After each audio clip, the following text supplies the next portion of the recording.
अस्सलाम वालेकुम नाजरीन, मैं हूं मोहम्मद अब्दुल हकीम। आइए देखते हैं आज का ये खबरनामा। मुसलसल कोरोना के केसेस बढ़ते जा रहे हैं। इसी की वजह से ऐसा मालूम हो रहा है कि रात का हो सकता है। हालांकि हुकूमत की जानिब से कई बार ये ऐलान किया गया है कि कोई लॉकडाउन नहीं होगा और कोई कर्फ्यू नहीं होगा, लेकिन हालात ख़राब होने की वजह से ऐसा महसूस हो रहा है कि रात का कर्फ्यू या फिर पता नहीं, लेकिन हालात तो ऐसे दिख रहे हैं।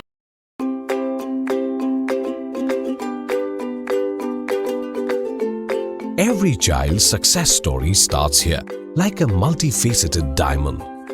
Every student who steps into Success School shines with brilliance, sculptured by teachers polished to perfection. If opportunity does not knock, I will build a door. To us, success comes in cans, not in can'ts. Success is falling 9 times, getting up 10.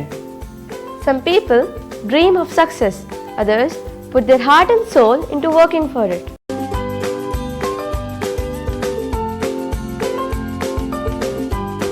Success, finding oneself. खबर है शहर की, खबर है गाँव की, खबर है सारी दुनिया की। 7H न्यूज पसंद आए तो लाइक कीजिए, शेयर कीजिए और सब्सक्राइब करना ना भूलें। 7H